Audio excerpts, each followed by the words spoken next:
Om Sairam to our listeners. Welcome to Saturday News number 846. So today we'll be hearing some stories about the early days with Sathya Sai Baba. There was a group of young people called themselves as Sai Hippies in the late 1960s and early 1970s. Came to Prasanthi in India to see Sathya Sai Baba. They stayed sometimes for months and became known as Sai Hippies.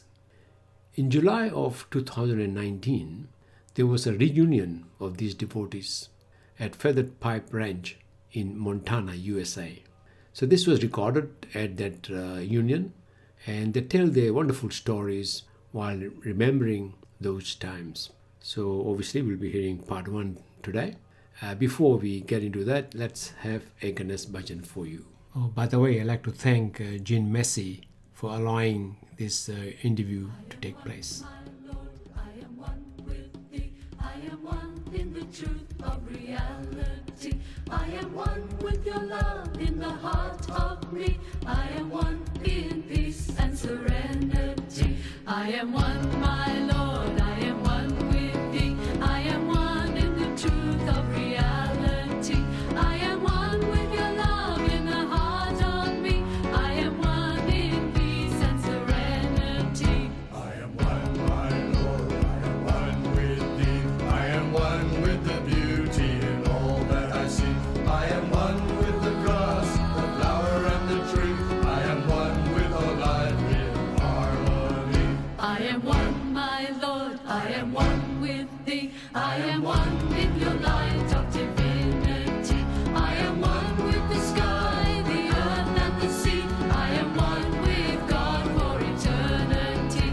I am one with God for eternity. I am one with God for eternity. Sairam, we're gathered here at the beautiful Feathered Pipe Ranch up in Helena, Montana, and it's an institution I've been part of for 34 years. We're having our second Sai Baba reunion retreat. The first one was back in 1996, and we're very excited to have our old friends, mostly people who have been to Sai Baba since the early 70s, and we're going to share some stories with all of you. My name is Howard Levin. Like I said, I live up here in the season, and the rest of the year I live in San Francisco. So we'll begin today by hearing from Nikki. Thank you. Yes, my name's Nikki. I wasn't going to say much because I want to listen to you all, but I first saw Sai Baba in the 90s, 1992, and I was in love and just got married, so I was so happy I didn't even want an interview. And then my husband left me a few years ago, and Baba called me back, and he's just held me in his arms and given me miracle after miracle since my husband left and my mother died. It's just been amazing. But I've just come to hear your stories today. Thank you. Hi, I'm Gail, and it's a pleasure to be here with all my friends whom I haven't seen in decades, dare I say? Yes, so it's a pleasure to be here, and my fortune to find Sai Baba is all his grace, because I literally had nothing to do with it. I was carried away because my life had turned to trash and nothing was happening in my life, and this opportunity arose thanks to my sister, her husband, and Robbie, that I found myself driving across half the world to find this obscure, to me, individual who turned my life completely around, changed it completely, allowed me to meet such wonderful, supportive people who've helped me out through the years, and it's just grace to be. My name is Michelle Plowitz. I first heard about Sai Baba in 1969. I immediately started having some dreams. I saw Shirdi Baba, who covered me in Vibhuti. When I heard his record album played, tears just came to my eyes. And I thought, well, somebody has to save me. I hope this is the one. And I put all my eggs in one basket and traveled to India. and I was not disappointed. Swami stepped out on the balcony when I walked into the Ganesha gate, which of course there was no Ganesha there then, in March 1st, 1970, and he looked like electric dots in the universe. He just looked like atoms and beauty. And from then on, it was my life. And I'll tell later about more stories. This is Heidi King. This is Heidi King, I think. Since it seems we're talking about getting to Swami, I'll continue that. My story might be a little bit different because I first heard about Sai Baba. I was on a long meditation retreat, and a woman from New York City sent out a letter talking about a woman that she had met who had a ring that this master in India had materialized, and that his picture appeared in the ring. And at that point, I'd been doing meditation and doing a lot of reading about yoga and this and that. And I thought to myself, sadhus or spiritual teachers aren't supposed to be, exercising these siddhis or powers and doing this kind of stuff, So I was very dismissive of it. I thought, in a way, I thought I knew better, I guess.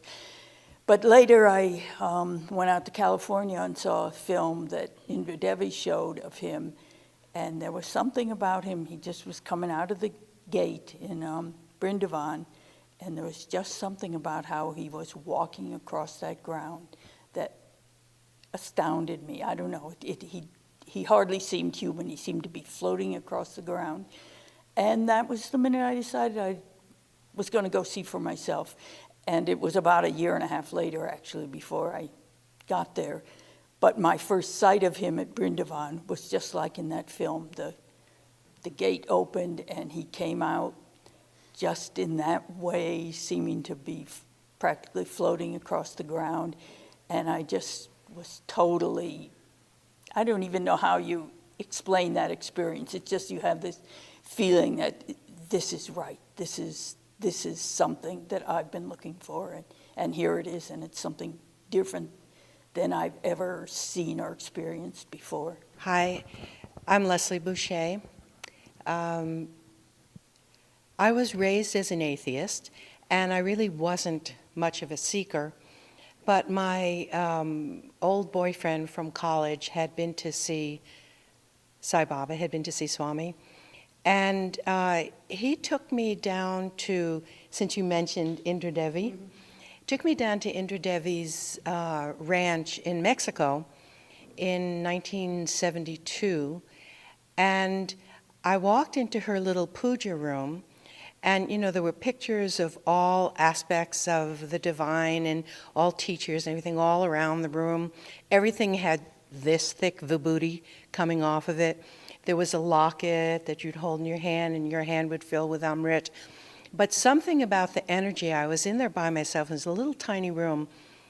I had some kind of a major heart-opening experience and just landed on my face on the floor and just had this incredible experience and just cried for an hour. And in that moment, I went from atheist to Sai devotee in about 15 seconds. And that completely changed my life. Within a few months from then, I was in India on the ashram, and that just became my life from then on.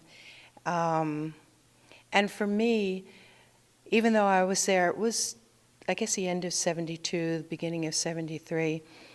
It was very, very quiet for me with Swami. There were not a lot of interviews, things like that. What was established right from the very beginning was the inner connection, the inner relationship with Swami, and that has remained with me my whole life. I mean, I have had interviews. Swami told us to have our sons. We did. He named one of our sons. And then, fast forward a whole bunch of years. He married me and my husband Bruce in an interview room in 2003. So there have been many things, but the most important of it all has been that inner relationship, and Swami has been at the very center core of my life. Hi, my name is Andrea Schles.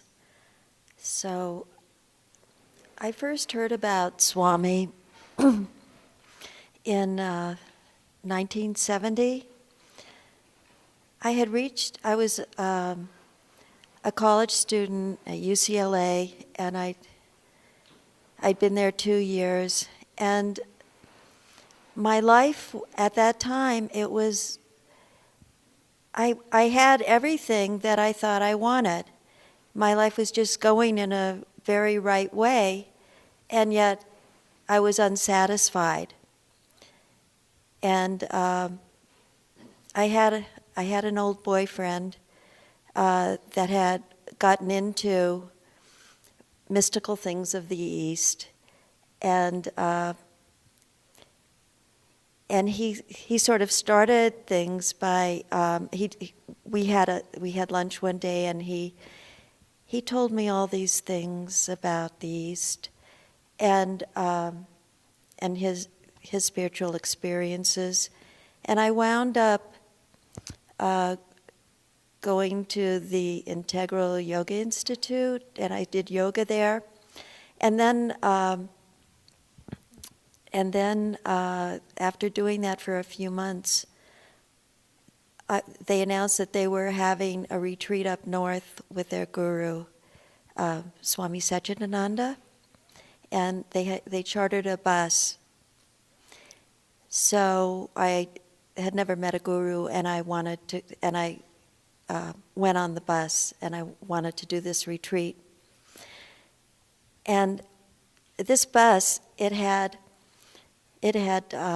2 seats on each side.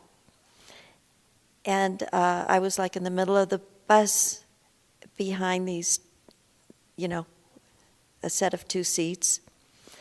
And in those 2 seats, one person had this book about Sai Baba. And it had just come out in America. And it was a revised book of Kasturi's.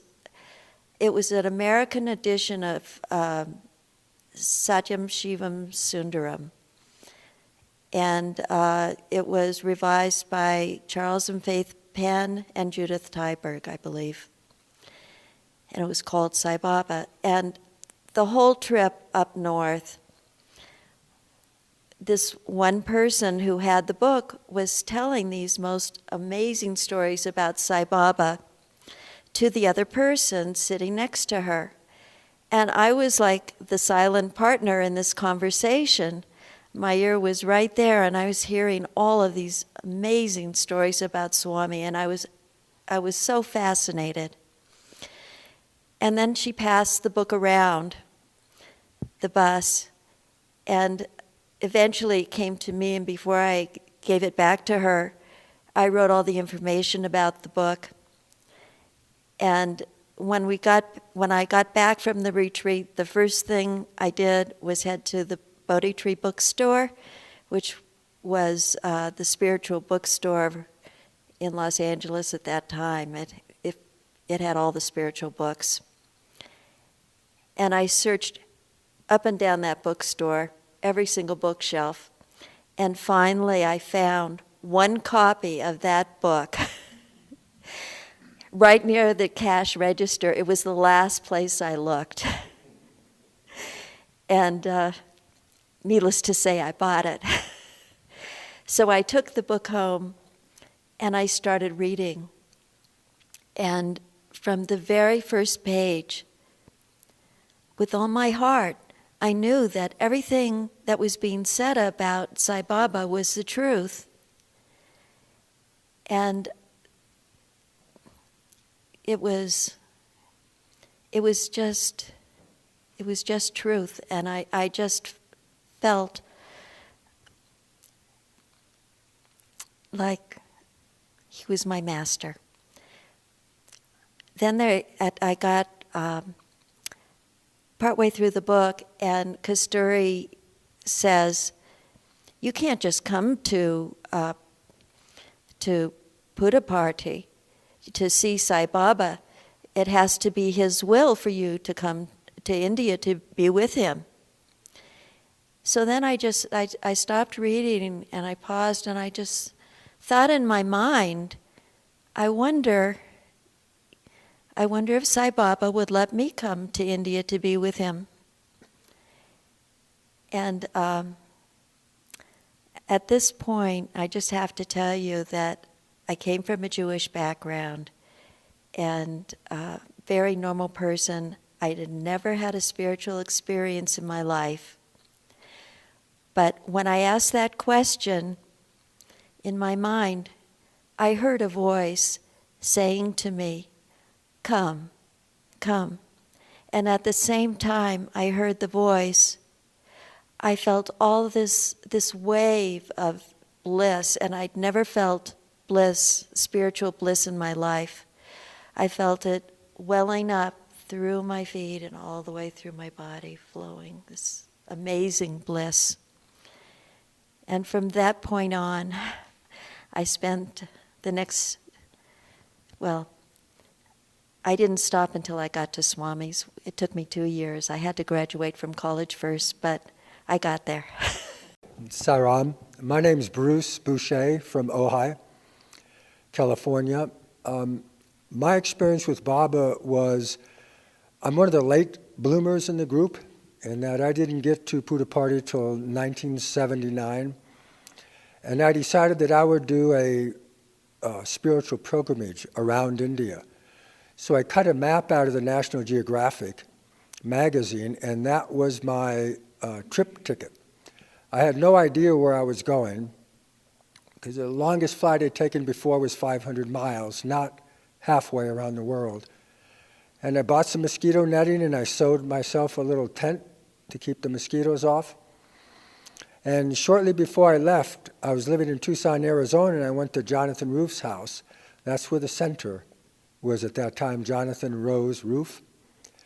And there was one of Richard Bach's movies up on the screen, and it was Swami walking across the sand giving darshan. I was sitting on the floor, and when he came into view, physically I was knocked on my back. It flipped me back over. And a short time later, I bought a one-way ticket and I jumped on an airplane and took off. And when I landed in India, I migrated from Calcutta down to Chennai, and I was having breakfast in a little hotel. And this Indian man sat across the table from me, and he said, "What are you doing here?" And I said, "Well, I'm on a spiritual pilgrimage, and I'm going to travel around India." And he said, "You should leave immediately and go see Satya Sai Baba in Puttaparthi." So that night, I got on a bus, and I took the all-night bus ride from Chennai to Puttaparthi, and I stayed for 6 months. And the desire to travel around India left, and I stayed there. And like Leslie, my path has always been an inner path, and Swami over the years has made that abundantly clear. And perhaps I can share some stories later on. But the thing that cemented that path in the very, very beginning was that I was given a room in Puttaparthi by myself in Baba's ashram for 3 months, the first 3 months. And I stayed there, and I went to darshan, and then I went back to my room. I went to darshan, I went back to my room. And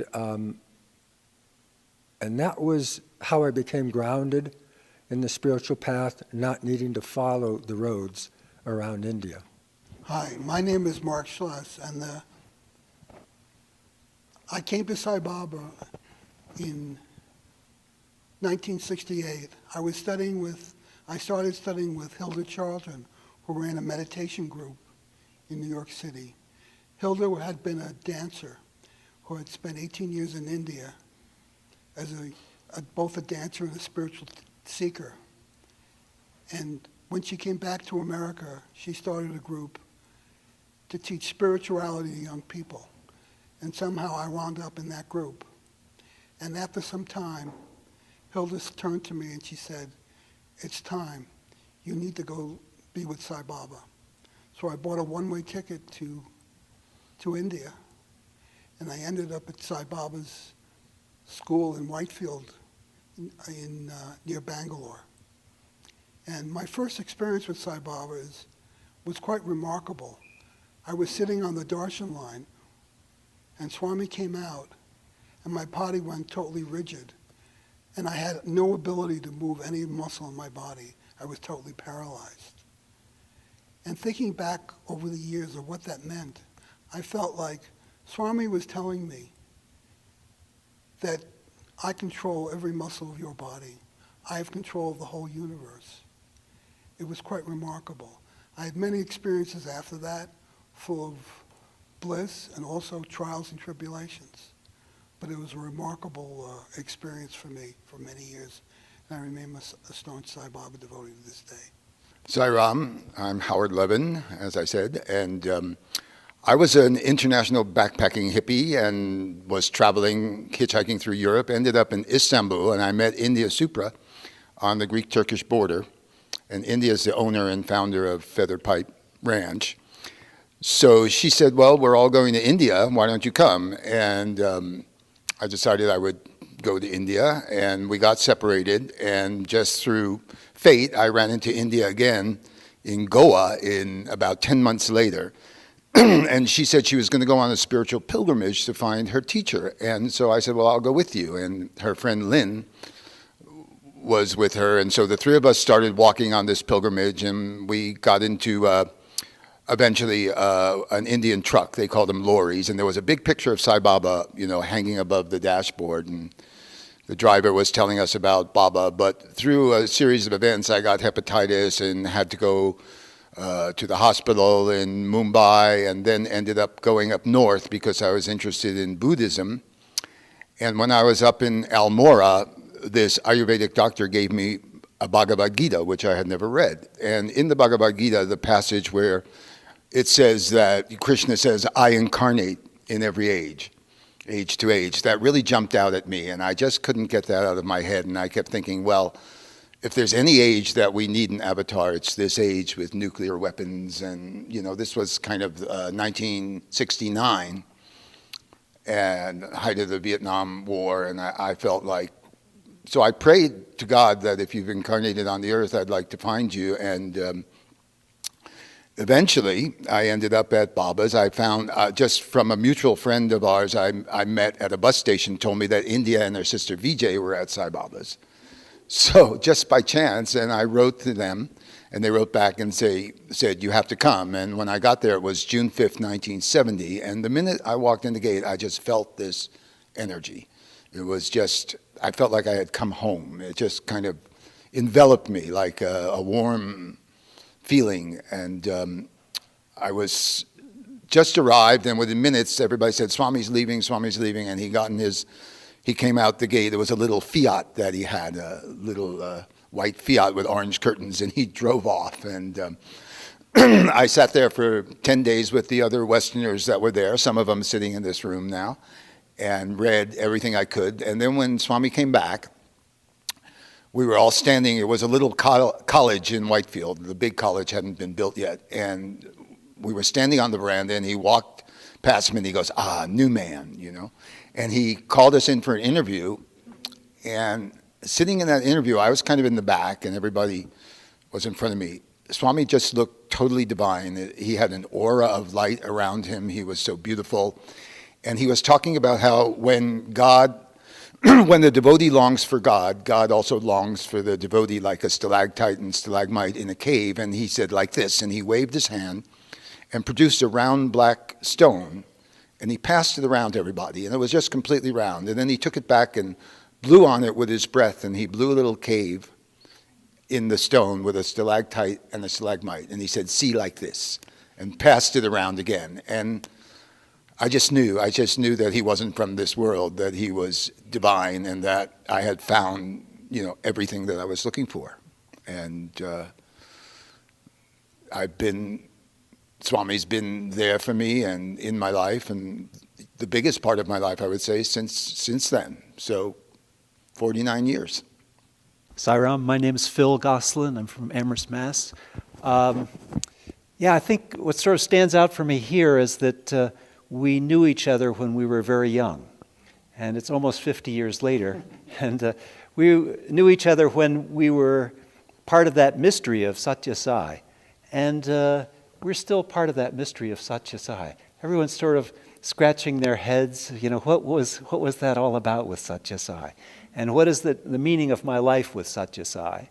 And it's just sort of our stories are ricocheting amongst ourselves.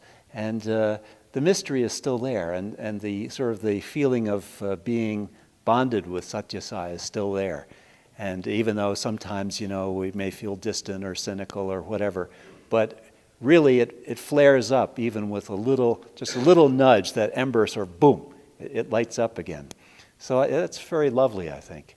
And I've told my story about how I came to see Swami quite a bit, but just the quick version is when I was a senior in college, I was interested in finding a guru in India, and I was also very sort of addicted to media stuff. And so Swami appeared in the Newsweek magazine of November 1969, the religion section had a lovely article about Satya Sai. And the following week, I was at a conference and his name was mentioned. And the following week, there was in the Village Voice the tiniest little ad. It said, for more information about Satya Sai, write to Dick Bach.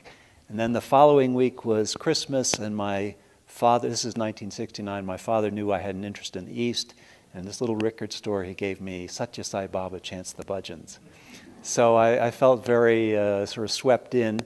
And a year later when I got there, my reaction, we knew so little about him that I thought, well, he's sort of Krishna-like, very light and jangly or smiley or whatever.